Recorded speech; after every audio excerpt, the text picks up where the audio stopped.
Bonsoir à tous. Au nom de Harry Moine, je vous souhaite la bienvenue à la présentation de ce livre de Harry Nourieff.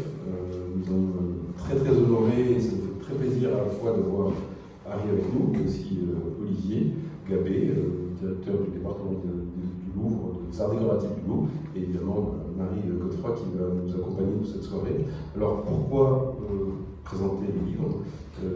Présenter ce livre, c'est aussi accompagner une carte blanche qui fait sensation, une carte blanche qui attire beaucoup. Nous avons beaucoup de personnes qui viennent voir les aliénés et voir la carte blanche. Et donc c'est une manière aussi de mieux comprendre à la fois l'univers de Harry et aussi de mieux comprendre ce qui s'est passé dans le dialogue qu'il a eu avec le mobilier national.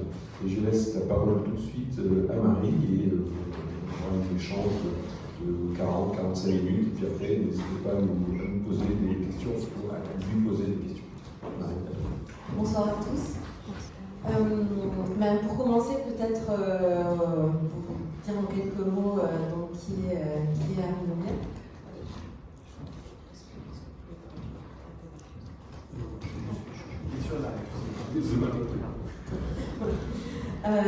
Donc Harry, vous êtes né en 1984 en Russie et vous avez étudié aux Beaux-Arts et à l'Institut d'architecture de Moscou. Vous avez réalisé des projets avant de vous envoler pour New York et vous avez fondé l'agence d'architecture intérieure et de design Crosby Studio en 2014. Vous avez ensuite déménagé à Paris, qui est aujourd'hui votre point d'ancrage, et vous travaillez désormais des deux côtés de l'Atlantique. Vous êtes représenté depuis l'année dernière par la Carpenters Workshop Gallery, célèbre galerie de design avec qui vous avez réalisé une collection de mobilier en jean. D'ailleurs, vous collaborez souvent avec l'univers de la mode, avec des boutiques notamment, pour plusieurs marques en vue. Votre première monographie donc, que vous allez dédicacer ce soir, How to Land in the Metaverse, a été publiée par Rizzoli en mai dernier. On y retrouve tous vos premiers projets, jusqu'à l'année dernière. Souvent, vous faites référence à la notion de transformisme, qui est une valeur centrale vraiment dans votre travail. Comment vous expliquez, déjà, est-ce que vous pouvez nous expliquer ce mot et pourquoi il a été important dans ce projet-là?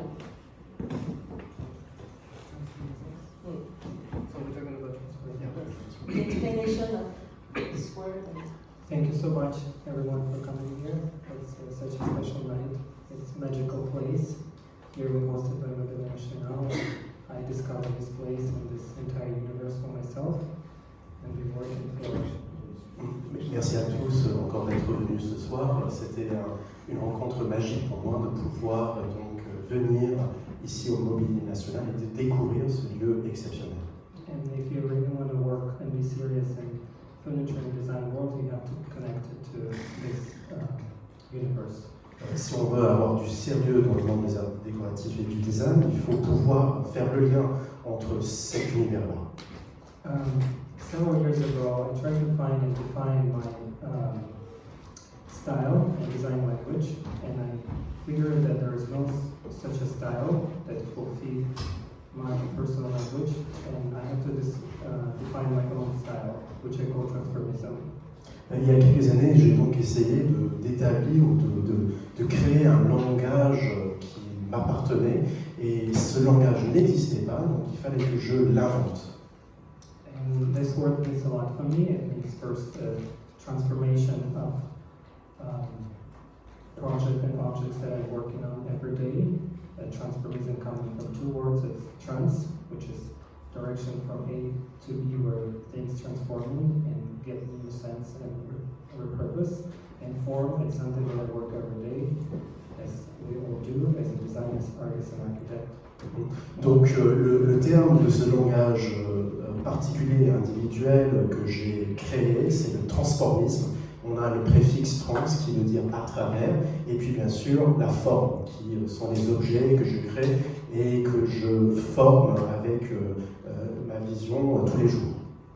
But I also find that in France, transformism has been present for many centuries, and I'm happy and to share it with one of the biggest institutions such as the National Louvre today with you. So I guess we'll have a discussion, and I really want to hear your opinion on our conversation. Mais en France, en fait, cette idée, cette notion de transformisme existe déjà et depuis des siècles. Et je suis donc ravi de pouvoir échanger avec le département des arts décoratifs du Musée du Louvre ce soir et aussi, bien sûr, d'avoir vos opinions et vos avis sur ma pratique. Alors, pour parler d'abord de ce projet, de cette carte blanche, justement, qui s'inscrit dans cette pratique du transformisme, comme vous l'appelez, est-ce que vous pouvez nous raconter cette carte blanche et en quoi justement vous voulez l'inscrire dans cette histoire des arts décoratifs français?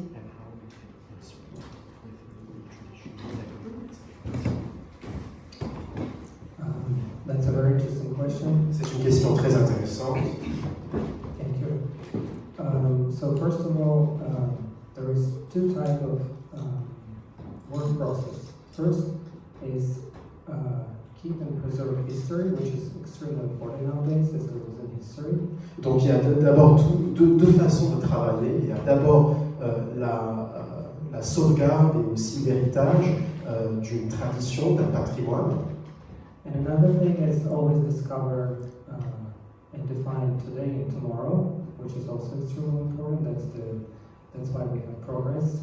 Mais c'est aussi se projeter vers l'avenir et établir la notion du progrès dans le design. For this particular project, I challenged myself, and thank you for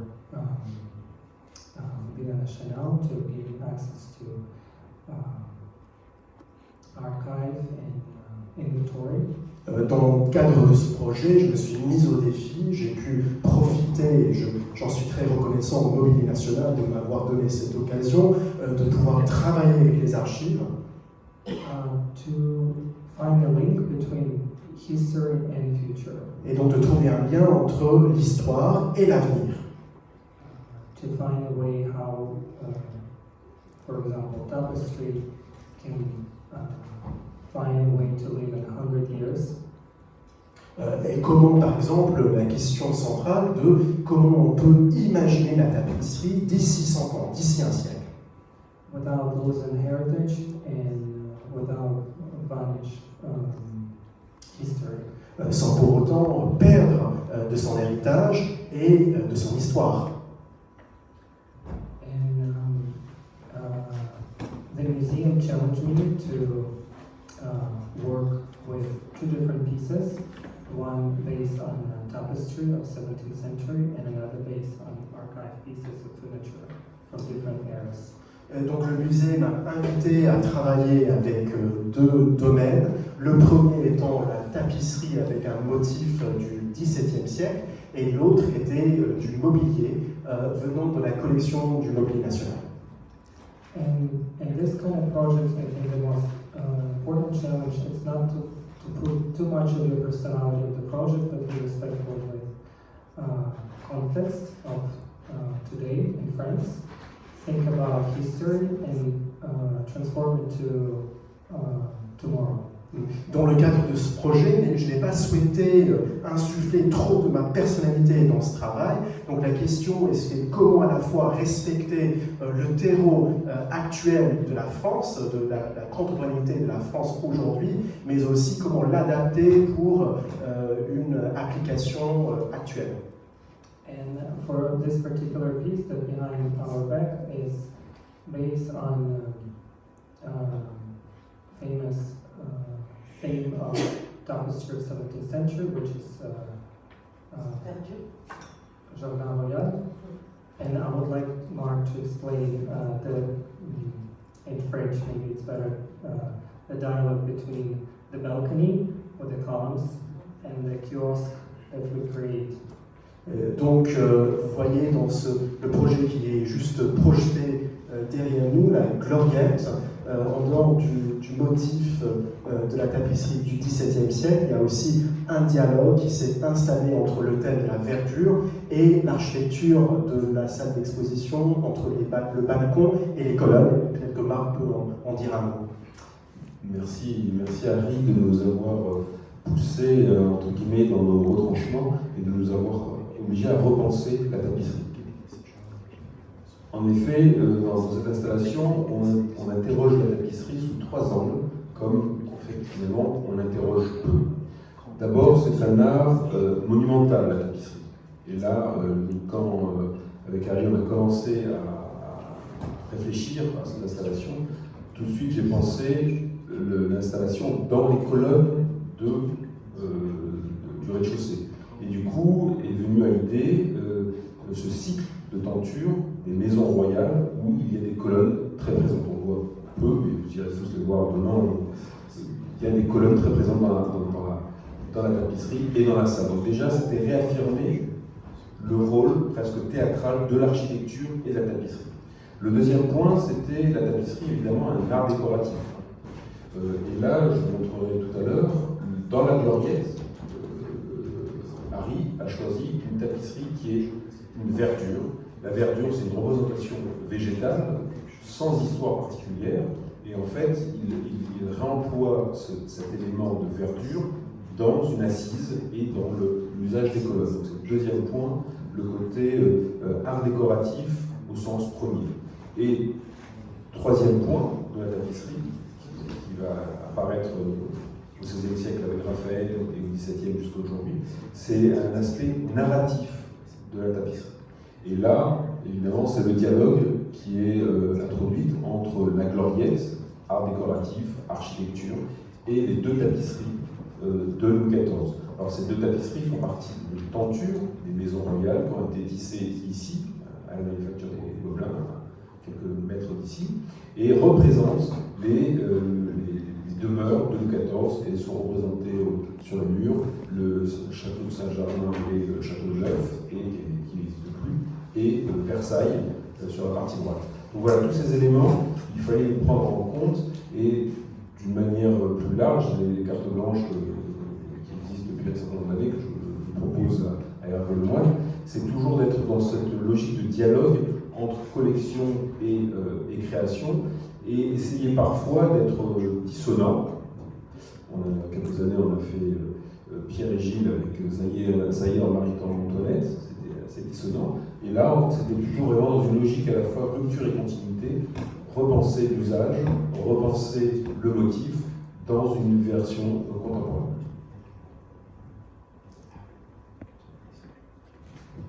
Harry, cette histoire des arts décoratifs français, de la culture française, vous l'avez acquise aussi en visitant le Louvre, qui est un endroit que vous visitez très souvent, dans lequel vous vous rangez régulièrement.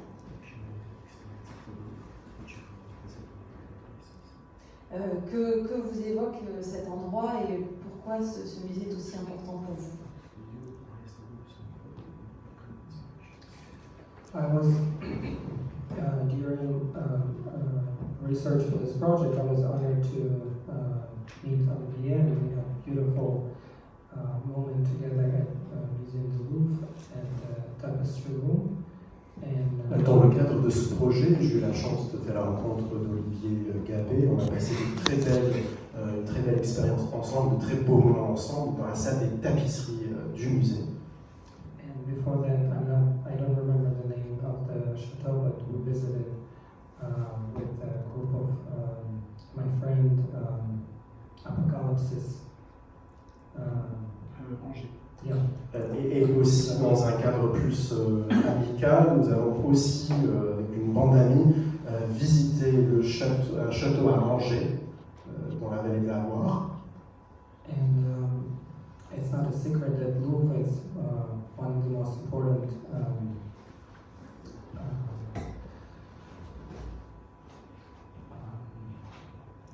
it's not in a museum, it's one of the most important data of history in decorative art, design, and art, architecture. Et ce n'est pas un secret que le musée du Louvre, c'est plus qu'un musée, c'est comme une base de données gigantesque de toute l'humanité. And the layers of this data, it's almost like you go in some secret room where nobody has access, and you're going through numbers and numbers of books and blueprints and things that carefully preserved for you and for all of us to just look at them. And everyone has a different level of understanding, but everyone can feel and keep it in their heart for moments, for a day, or for a year, and relate it to their professional, personal life. Et donc aller au musée du Louvre, c'est comme pénétrer dans une chambre secrète, comme dans cette base de données constituée avec tout le savoir et toute l'expérience de la tradition humaine. Et dans cette chambre secrète, on pénètre, on voit les couches, les sous-couches d'expérience humaine qui nous inspirent. Et entre les plans, les images et bien sûr les objets, il y a une source intarissable d'inspiration. And the fact that this data located in the middle of Paris and accessible for almost everyone in the world who can travel and see it, and if not in travel, they can see it virtually in high quality. I think that's a pretty amazing thing. So for me, it's not just a museum, it's beautiful, as I said, data of history that sounds like museum, like you say, oh, what's the difference with other museum? Every museum is about history. I'm sure in this room people will understand me. Ce qui est d'autant plus beau, c'est que cette base de données se trouve en plein centre de Paris, accessible pour le monde entier. Et même si vous ne pouvez pas vous rendre à Paris personnellement, toutes les collections sont disponibles numériquement. Et je pense que sans doute vous m'entendez lorsque je dis que cette base de données, c'est une richesse pour nous tous. I give you one example. There is not such a thing that you can Google today on the internet, for example, the extension of Napoleon apartment, which at the time, a few things that Napoleon apartment interior design was quite innovative. For example, the chandeliers was bigger than normal chandeliers in Versailles, and it was an innovative moment, if I understand it right. Par exemple, sur Internet, il y a toutes sortes d'informations disponibles sur les appartements Napoléon III au musée du Louvre, que vous pouvez toujours visiter. Par exemple, les lustres ont été, si je ne m'abuse, ont été les plus grands jamais réalisés dans l'histoire des arts décoratifs français. C'est vrai, it's true. I don't think Louvre needs to explain why it's the best museum. Et voilà, je pense que I feel foolish to le prestige du musée du Louvre va sans dire, et je me sens assez hébété en devant peut-être justifier ou peut-être expliquer le prestige et la renommée internationale de ce haut lieu de la culture. Alors, Olivier, comment Harry s'inscrit justement dans toute cette histoire dont il vient de parler, dans cette histoire des arts décoratifs, et qu'est-ce qu'il apporte pour vous? En quoi il serait différent d'autres créateurs d'aujourd'hui? Quelle serait ce qui lui apporterait, la personnalité qu'il apporterait? D'abord, je répercuterai tous les compliments qui viennent d'être faits sur les bases de données du Louvre. Nous sommes quand même toujours très insatisfaits, donc visiblement, ils sont suffisants à des créateurs pour s'exprimer, donc ça c'est plutôt bien. Deuxièmement, je suis toujours très prudent quand il s'agit d'inscrire des designers, des architectes, n'importe quel créateur et artiste dans une histoire qui est un peu, comme l'a très bien dit Harry d'ailleurs, souvent un peu envahissante et très monumentale. Et je pense qu'il y a toujours potentiellement un danger à vouloir le faire, y compris pour les créateurs eux-mêmes, parce que je pense que c'est tout à fait normal quand on est un créateur aussi de ne pas vouloir forcément s'inscrire et dans une tradition et dans une histoire. Ce que je trouve d'une part intéressant, et on en a souvent discuté à plusieurs reprises avec Harry, c'est que c'est un designer jeune encore, qui vient régulièrement au Louvre. Et je ne suis pas absolument certain que tant d'artistes que ça aujourd'hui viennent au Louvre. On parle beaucoup souvent des peintres, des sculpteurs. Je pense que dans le domaine de l'objet, peut-être parce qu'il y a justement ce poids d'histoire, avec une histoire qui partage dans l'hymne national, souvent des provenances qui sont très imposante, historique, voilà, avec des très grands noms. Donc bon, ça plombe un peu la légèreté, ou en tout cas l'espace de créativité. Donc assez peu finalement de designers nous demandent par exemple, comme l'a fait Harry, j'aimerais beaucoup venir voir tranquillement les gens de Maximilien. C'est pas tous les jours. Tant mieux pour nous, parce que ça serait peut-être quelquefois compliqué à gérer dans l'agenda des uns et des autres, mais en tout cas, je fais ce constat-là, c'est pas si souvent. D'ailleurs, ce que je trouve intéressant, c'est que ce rapport, et on le voit bien en feuilletant le livre dont on parle ici, il est très libre. C'est pas un rapport exclusif, c'est pas quelqu'un qui ne fait que s'inspirer d'objets qui seraient dans les musées ici ou là, parce qu'il y a certaines des propositions de création d'Harry qui sont totalement indépendantes, ex nihilo, et n'ont rapport avec rien d'historique. Je crois que c'est important parce que quelquefois, on voit aussi une tendance où le poids de l'histoire et des arts décoratifs est tellement forte que finalement, on a du mal à s'en dégager et on peut vite être dans la redite. Et un autre point que je trouve intéressant, c'est qu'il est aussi beaucoup, me semble-t-il, dans une approche qui est souvent une approche un peu plus conceptuelle, un peu plus globale de ces objets historiques qu'il peut voir, et donc d'une certaine histoire des arts décoratifs. Aujourd'hui, et c'est pas ici que je vais le dire, il y a un retour très important des métiers d'art, du craft, etc. Je crois que c'est pas forcément un sujet qui passionne Harry, aussi, sans doute, comme tout le monde, mais ça n'est pas l'alpha et l'oméga de son travail. Ce que je trouve aussi assez intéressant, parce que finalement, son approche du monde des arts décoratifs, j'ai dit le mot libre, je pense qu'elle est assez libre au sens où c'est pas quelqu'un qui va se bloquer sur tel ou tel aspect, mais quelqu'un qui va se dire des idées, des concepts qui l'intéressent.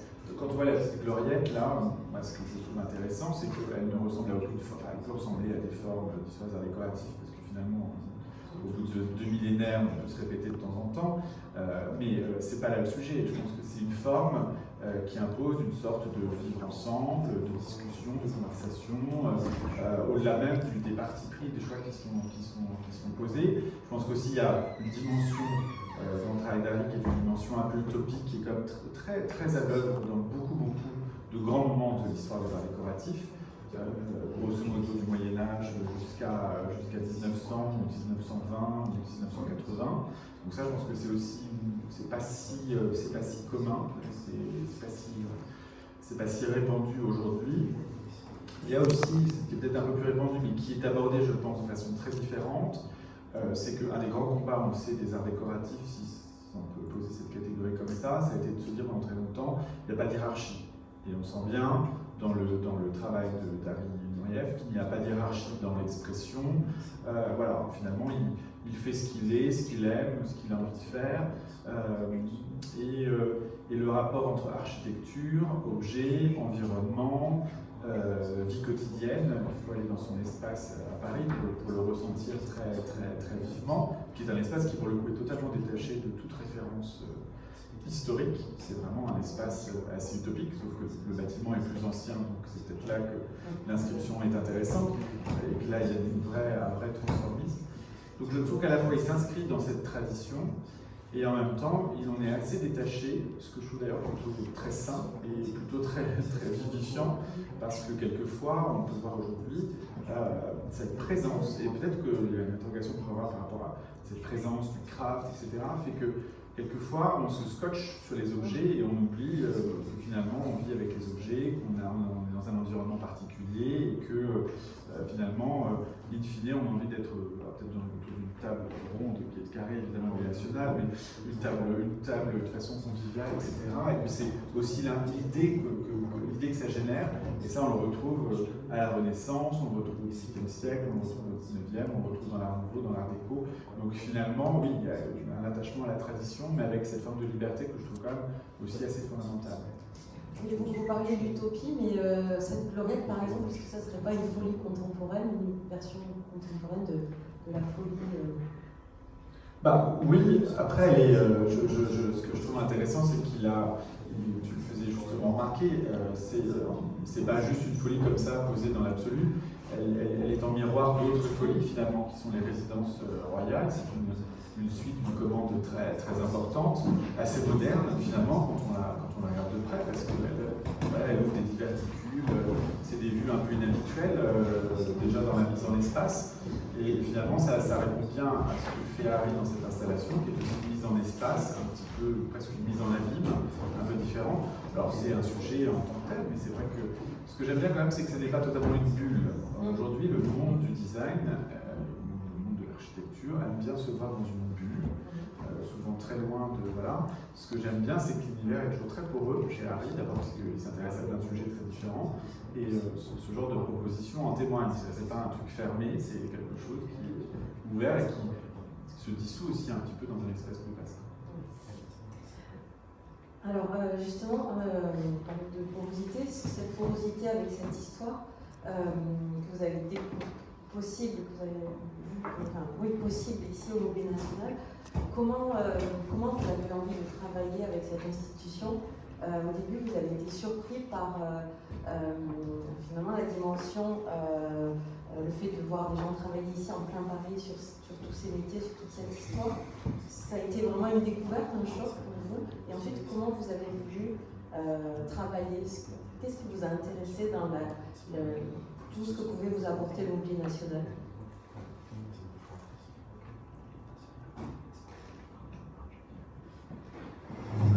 So it's actually an important question, and the thing is, common thing between Mobilier National and Musée du Louvre, it's something I think if you're French, you might not know it because it's a nature for you, but for me as a person from outside, I see this duality of vision in French culture and desperate desire to preserve history from one side, but then same desire to experiment things and change everything. So these two things can't live in the same person normally, but that's what French people are.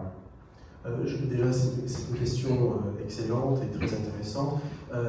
C'est entre le musée du Louvre et le Mobilier national, peut-être en tant que Français, vous vous en rendez pas compte, mais il y a une dualité qui m'intéresse beaucoup entre ces deux institutions qui fait peut-être partie même de la nature des Français. C'est à la fois de préserver, de respecter le patrimoine, et puis en même temps d'innover et de proposer une créativité. Et pour moi, venu de l'extérieur, c'est quelque chose qui m'a frappé ici en France de voir la coexistence de ces deux façons d'à la fois préserver, d'être extrêmement conservateur et de garder l'histoire, et puis en même temps d'offrir un terreau de créativité porté vers l'avenir. And that's something that absolutely impossible to replicate in other cultures, but that's the most important driver, I think, for French culture to be always number one industry to shape this particular environment.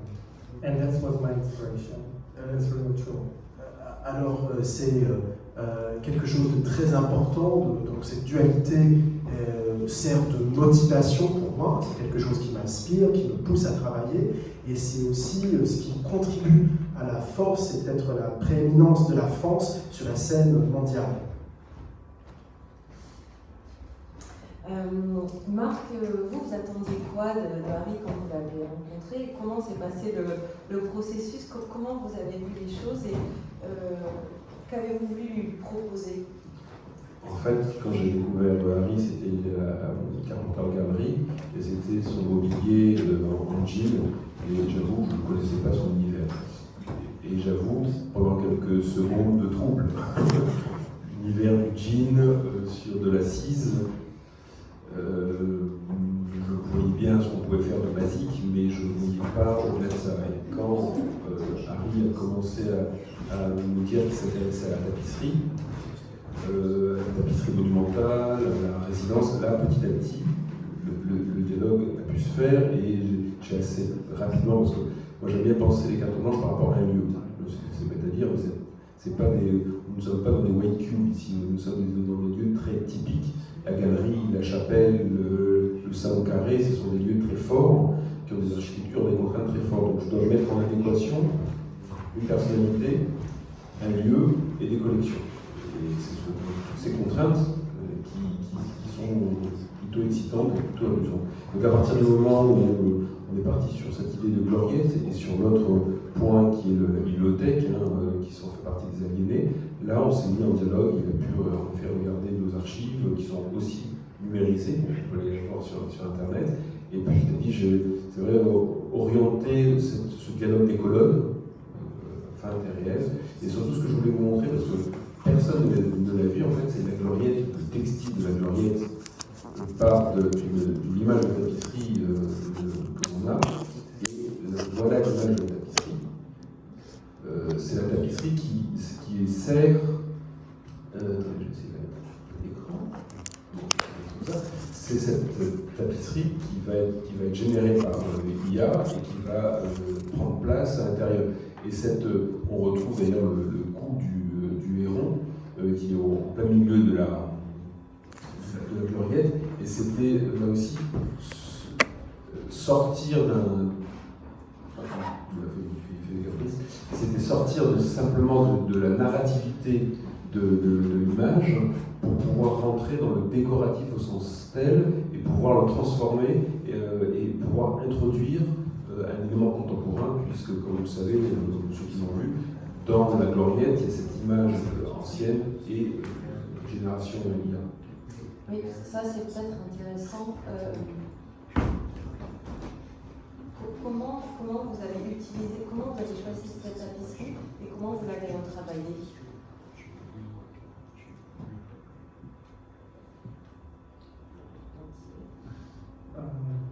So for me, it was important to speak about tapestry, and after numbers of This one, the motif of the gloriette. yeah, but that's before we use AI. Yeah, so yeah. Because after we use AI we transform it.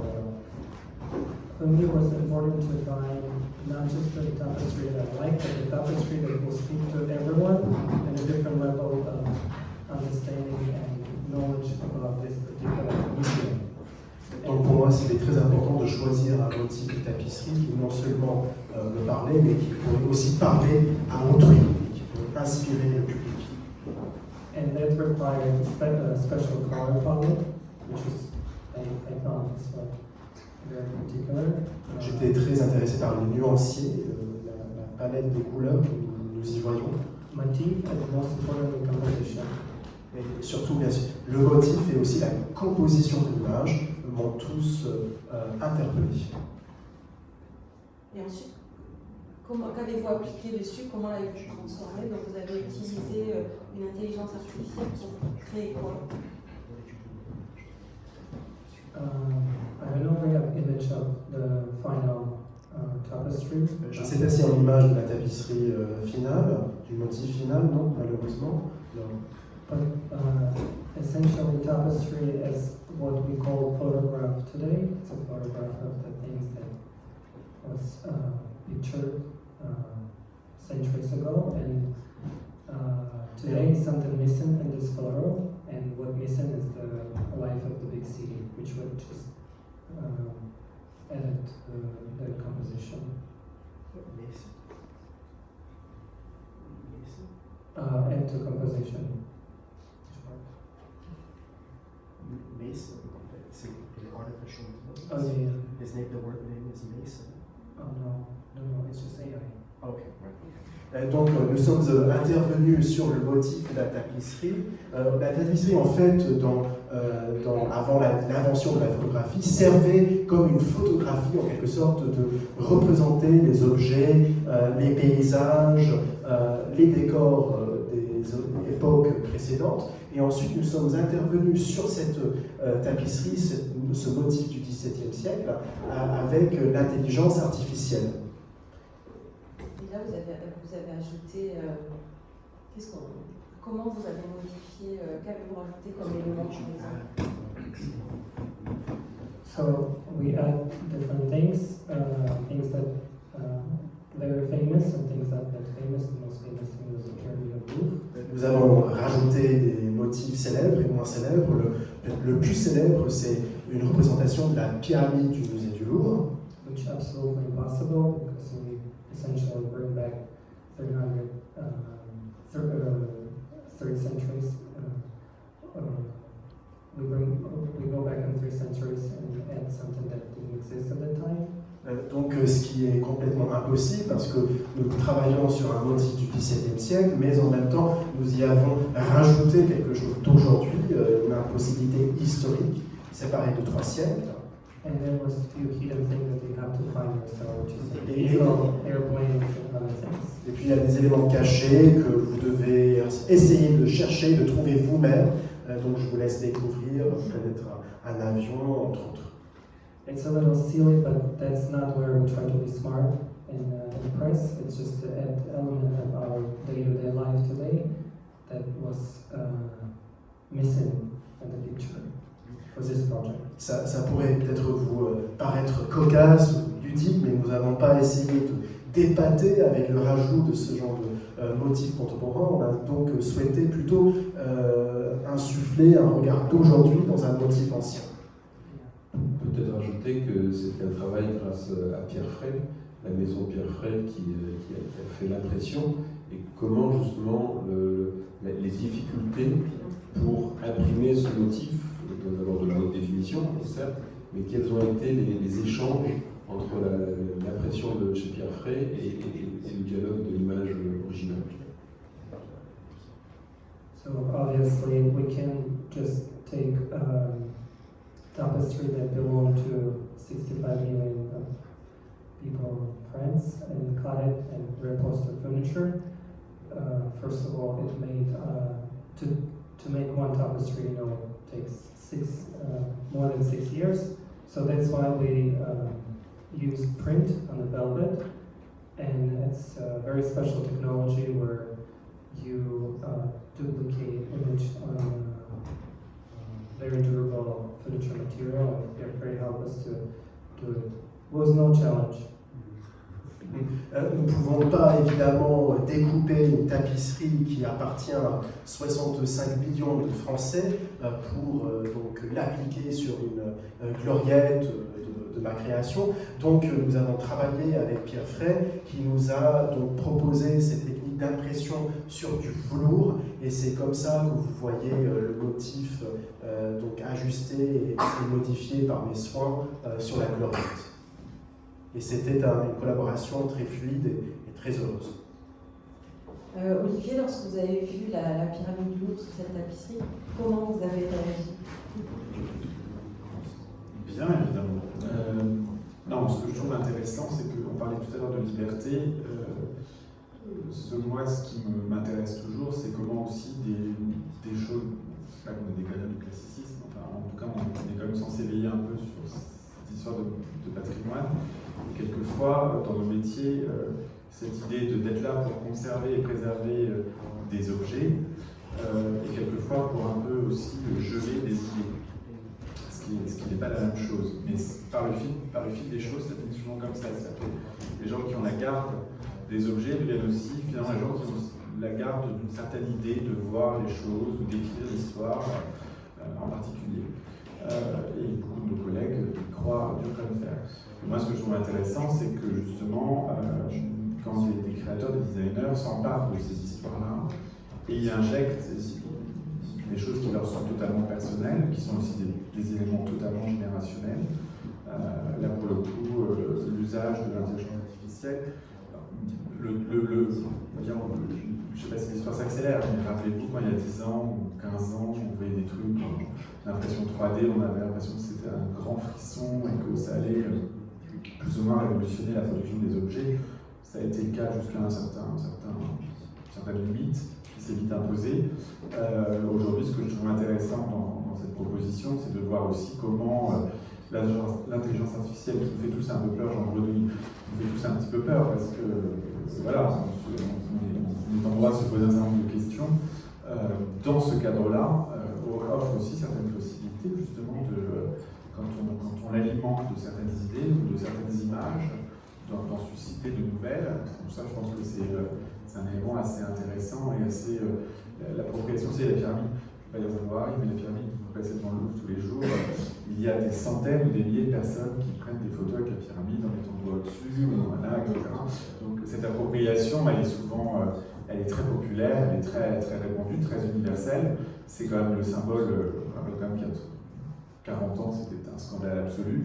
Aujourd'hui, c'est le symbole même du musée. Quand les gens, moi j'ai eu mes bureaux à un moment donné un peu à l'extérieur du Louvre, quand les gens vous demandent où est le Louvre, et que vous leur montrez le palais, la colonne de Perrault, ils sont complètement perturbés. C'est pas le Louvre. Pour eux, le Louvre, c'est la pyramide de Paris. Donc je trouve que c'est intéressant quand on se réapproprie aussi ces images et qu'on leur redonne une certaine noblesse, parce que c'est aussi toute l'idée de Paille quand il fait ce geste architectural. On a beaucoup parlé de la gloriette, mais moins donc de l'installation de la chapelle. Sarah, vous pouvez nous expliquer en quoi ce projet-là s'inscrit particulièrement aujourd'hui dans l'action du mobilier national? Et en effet, merci d'évoquer la question du rapport aux aliénés, puisque la carte blanche prend place par rapport à notre projet un peu plus vaste en termes d'objets qui sont les aliénés. Et les aliénés, c'est un concept apporté par Jeannette, c'est en gros les objets dont on n'a plus besoin, qui sont aliénables, on peut sortir de nos collections parce qu'ils n'ont plus d'usage, ils n'ont aucune signature, ils n'ont aucune valeur historique. Et alors, soit ils sont vendus, soit détruits, ils sont en très mauvais état. Et là, au lieu de les détruire ou de les vendre, pour le prix, on a plutôt considéré qu'il fallait les renvoyer ou les envoyer chez des artistes pour qu'ils les transforment et qu'ils les aliènent et qu'ils leur donnent une nouvelle fonction, un nouvel usage, une nouvelle forme. Et donc, justement, dans ce cadre-là, on a proposé à Harry de transformer une trentaine de chaises.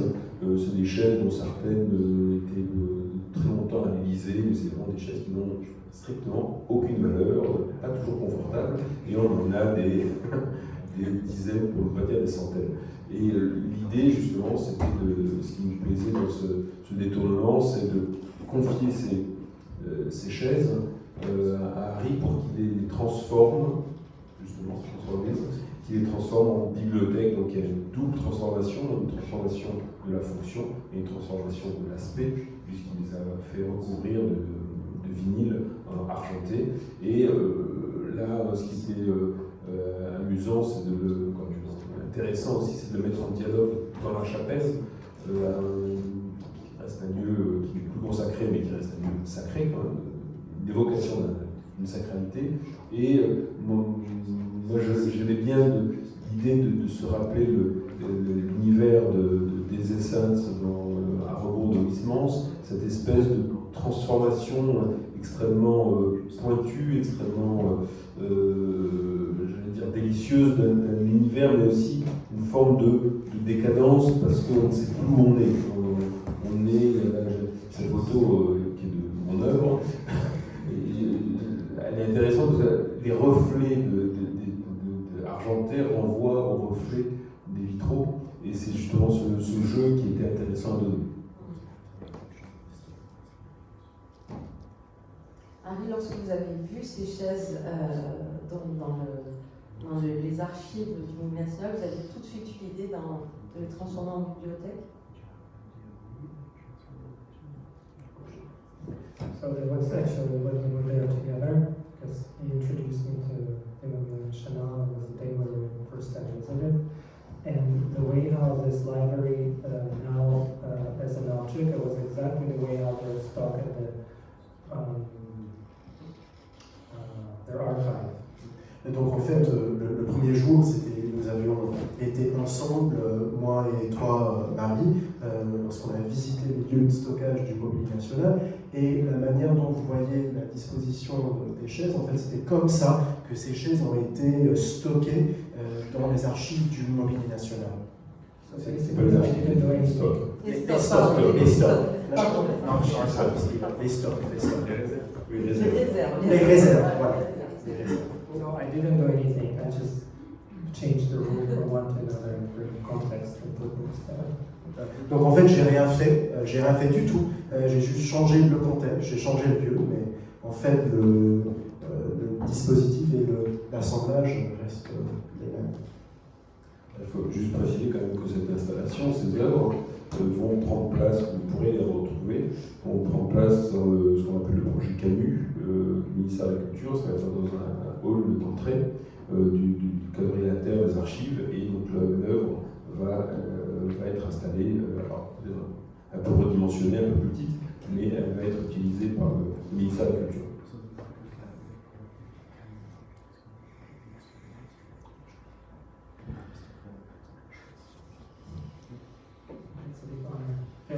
Can we say which one?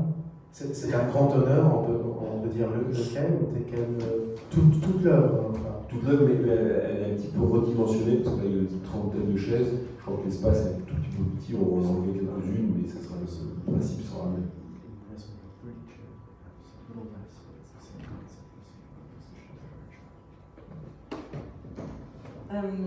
Donc là, vous rentrez de Design Miami, vous allez présenter ce mobilier.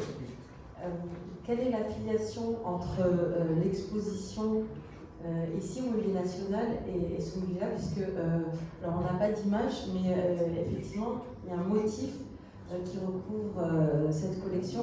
Est-ce que vous pouvez raconter l'affiliation entre ces deux projets?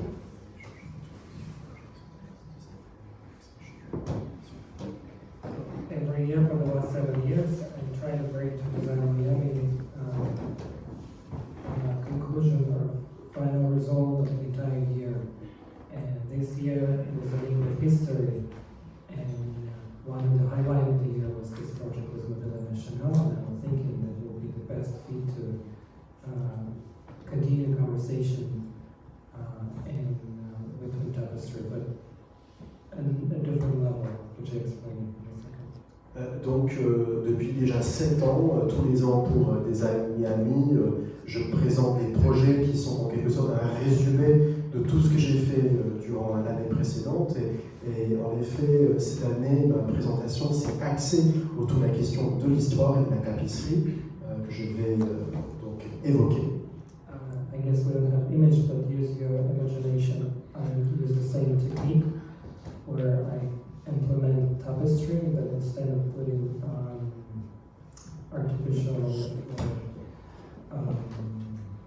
present elements there, I try to think how this tapestry will look like in 100 years. So essentially I destroyed virtually, and that was one of also my inspiration, because when I looked through the tapestry I found this beautiful piece of it was completely fallen apart, and it's absolutely impossible to restore them, and I found that it's so beautiful, so maybe it can be part of the project. So this tapestry looks like a destroyed tapestry that fallen apart. That was a print.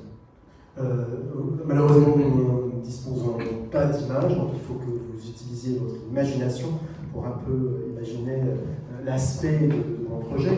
Il s'agissait donc plutôt que ici où j'ai inséré, appliqué les images d'aujourd'hui dans un motif du XVIIe siècle. Dans mon projet pour Design Miami, j'ai imaginé comment une tapisserie allait vieillir.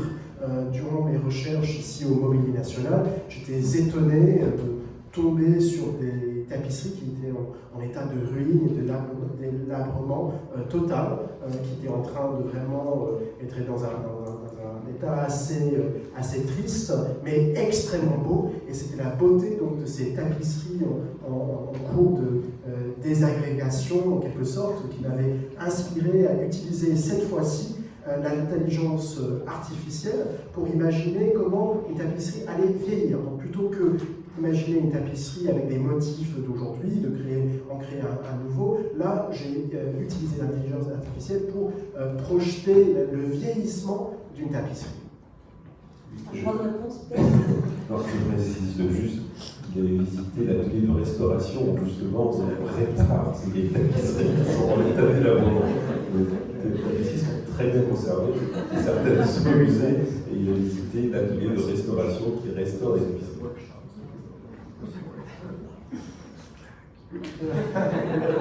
Il a raison, quand ces tapisseries arrivent dans l'atelier de restauration, surtout quand on les voit, on se dit mais c'est terrible, parce qu'elles sont usées, elles sont normales, et elles viennent là parce que justement elles nous reviennent de lieu de dépôt, usées, ce qui est normal, et on est là pour justement les restaurer.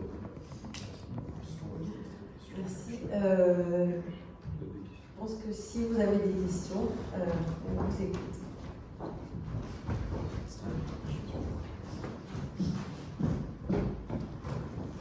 Alors, on a, avant que les questions fusent, on a pas présenté le livre, peut-être si on peut faire passer un livre, vous verrez, le livre n'est pas du tout patrimonial, ce sont des images de création de ces 3-4 dernières années, et les images en fait parlent à elles seules, sont pas du tout ce que l'on voit là, c'est des choses avec des couleurs très vives, et on voit bien la différence, peut-être que justement la Gloriette représente une rupture, parce que dans tout ce que j'ai vu, en tout cas dans le livre, c'est la première fois qu'il introduit la tapisserie dans son création.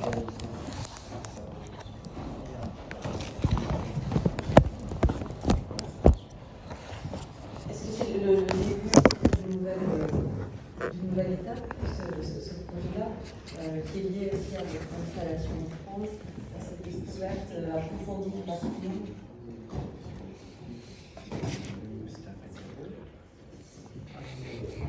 Next world, and when we started to explain our work, he said that Galerie Nationale wasn't a white box. And nothing in Paris and France is a white box. And I came from New York, and I worked a lot with white books, and I explore every single law. So now my direction is completely different. It's not context. C'est tout à fait juste. En fait, ce qui est important pour voir le fil de mon travail actuel, c'est que je ne travaille plus dans un white cube.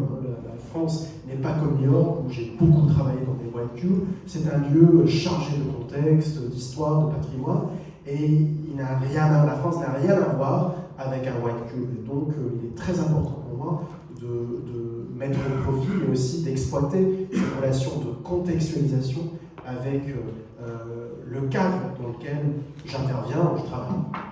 So in this book you can only see things that was in my past body of work and now completely different direction, which hopefully we will explore again with Rizzoli when we will have enough things to waste some paper. Donc le livre que je vais dédicacer ce soir, en effet, porte sur la partie précédente de mon œuvre, qui était bien sûr beaucoup plus dans des références de la contemporanéité, mais si Rizzoli aura la bienveillance de gaspiller encore plus de papier dans l'avenir, on va peut-être faire une autre édition qui portera sur cette deuxième partie, ou cette partie à venir du corpus de mon travail. Bonsoir, une question pour vous, Henri. L'utilisation du motif, et particulièrement du motif narratif dans le design contemporain, quelque chose d'assez rare, voire inédit, c'est pas le cas dans l'histoire des arts décoratifs. Quel est le sens de cette utilisation? On voit que pour la Gloriette, les formes sont assez épurées, le motif a une présence très forte. Quelle est la place du motif dans cette nouvelle étape de votre travail créatif? Quel est le sens de l'utilisation de ce motif narratif?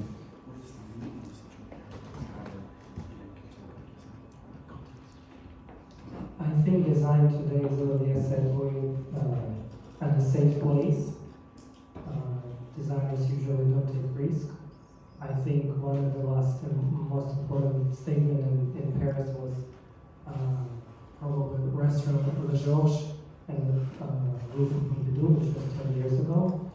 And my life dedicated to experiment and try to make people look at things they don't want to look at, try to push the boundary, and sometimes make them feel uncomfortable. But that's the price of evolution of design. I don't know if it's the answer to the question, but. Donc, en fait, le design aujourd'hui, en effet, est devenu quelque chose comme un lieu de sécurité excessive, peut-être, où on n'essaie pas, on n'ose pas, on reste dans le bon goût, on les code, dans quelque chose auquel on est habitué.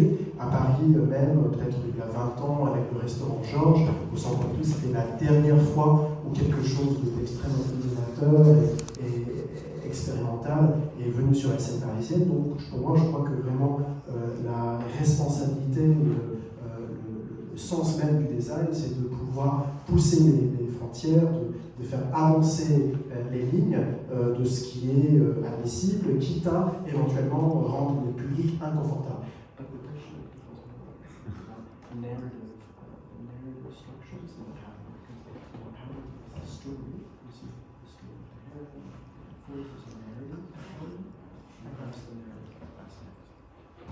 So the narrative responding to the tapestry that I've been working to here, because we here with a very specific tapestry motif, and it was our pattern. And the architecture also somehow responded to the balcony on this image of the tapestry. And that was the dialogue between original work and reflection of the work. And architecture element is just one of the way we express simplicity through function, I guess. Donc c'était en fait le choix de ce motif narratif était surtout en fonction du cadre architectural dans lequel il allait être intégré. Vous voyez par exemple les colonnes et aussi le motif de ce balcon. C'était une façon de faire parler en fait deux choses ensemble plutôt que peut-être de faire valoir le contenu narratif du motif même. Merci.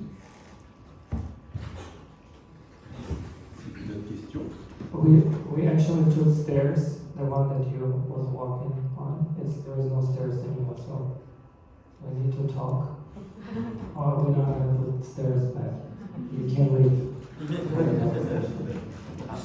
On a enlevé les escaliers qui montent à cette salle, donc vous êtes obligé de venir échanger avec moi plus tard pour vraiment mettre ces questions au point si vous voulez bien.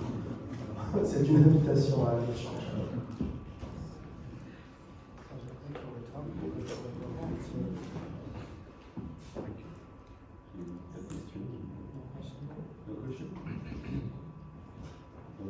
Si vous voulez,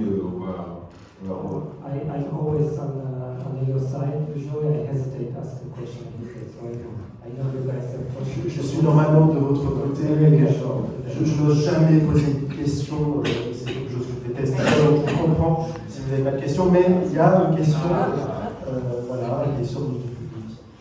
Hi, so my question is, how do you feel about using AI in your design process, especially if you studied architecture, and I think it's in Russia, so it was more classic way and process, structured process to use.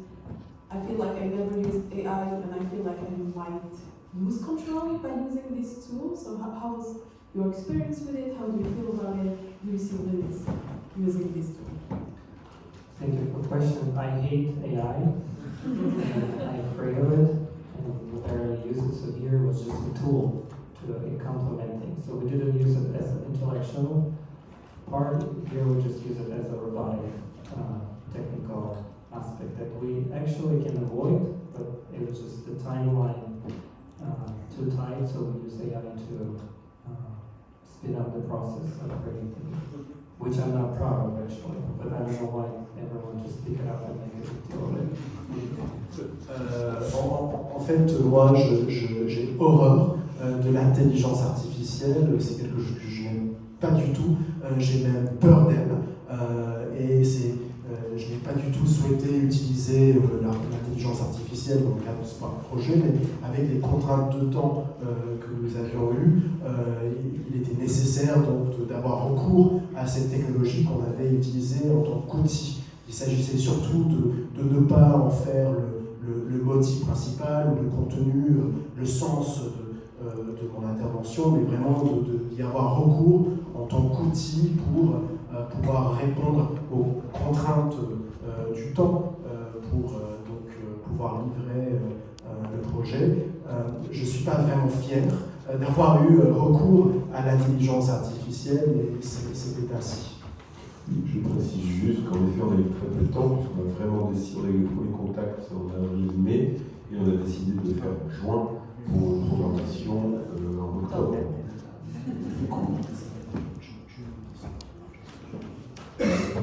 Cultural Heritage.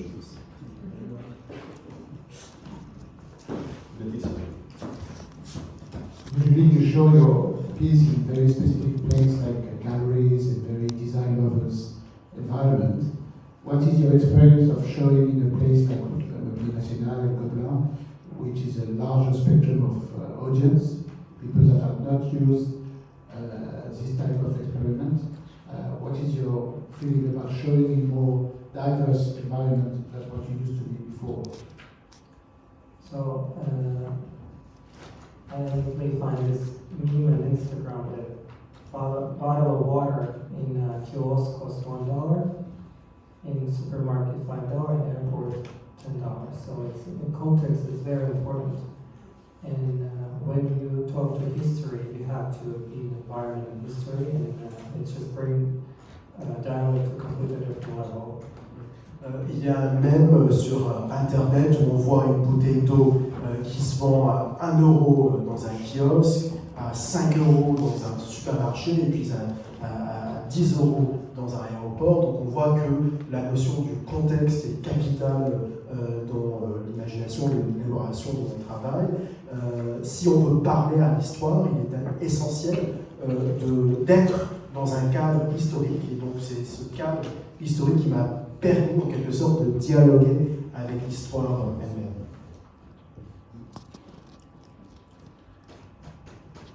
Une dernière question. One more question. Oh, I'm gonna go and ask question and pick the random person gonna ask uncomfortable questions.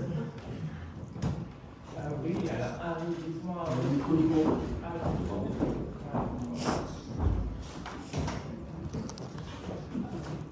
J'aurais voulu savoir, justement, on parlait de contextualisation, où est-ce que cette installation pourrait être présentée avec beaucoup de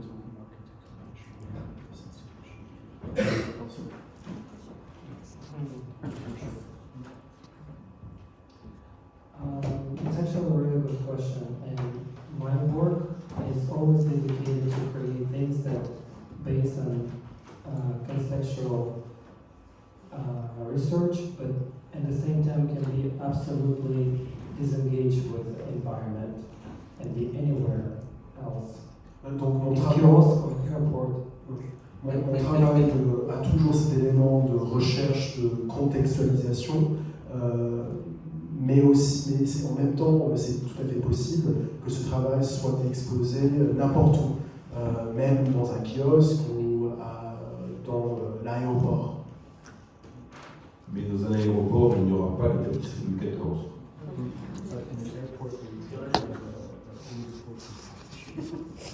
Exactement.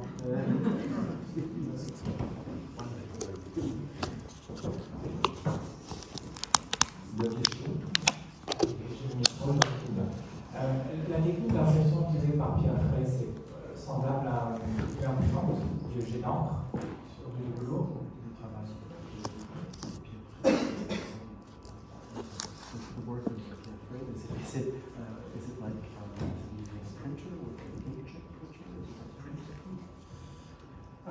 Yeah, it was laser printing, and it's incredible technology that I think was stolen from fashion world.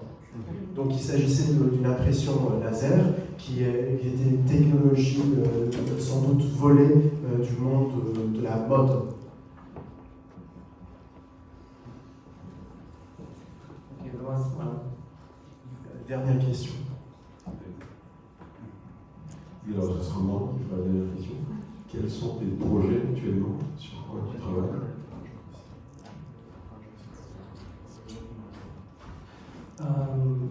For the next year, I'm working on my first body of work in art, and it's very important for me because in art I will work with no functions, but I will bring very important intellectual conversation that talking about environment and my personal experience with traveling, life, and functions. Always been little struggle. So who knows my work, they understand what I'm talking about. And I think it will give me freedom to touch this conversation at deeper level. Donc les projets actuels se portent en fait, vont être plutôt dans le cadre des arts plastiques et où je vais enlever l'élément de la fonction de mon travail et donc pouvoir toucher sur des discussions très actuelles sur des thèmes qui me sont importants, tels l'environnement et le voyage. Et j'espère que donc en enlevant cette question de la fonction, que je vais peut-être toucher à quelque chose, parce que la fonction chez moi est évidemment un élément capital. Donc en l'enlevant, je vais voir ce qui se passera. And also, I will work on numbers of different, actually French brands with big heritage in different industries, where I will have a chance to work with their data, just like we did with the museum, and think about how we can transform it to new generation. So that's actually a very exciting thing, and so far, I guess it's one of my biggest passions. Je vais aussi travailler avec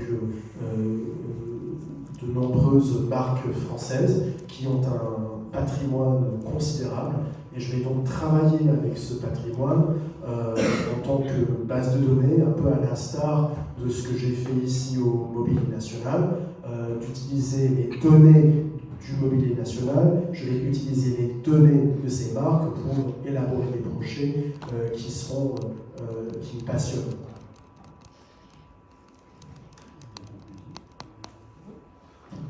Merci à tous de votre présence. Et donc vous pouvez acquérir le livre, évidemment, et surtout aller voir l'exposition, pas ce soir, mais dès demain à 11h. La Galerie du Gobelin est ouverte jusqu'au 7 janvier. Et n'hésitez pas à y retourner. Voilà. Merci beaucoup, merci à tous. Surtout en fonction de l'heure, avec la lumière, notamment dans la chapelle, le rendu est complètement différent. Demander à l'entrée pour aller à la chapelle.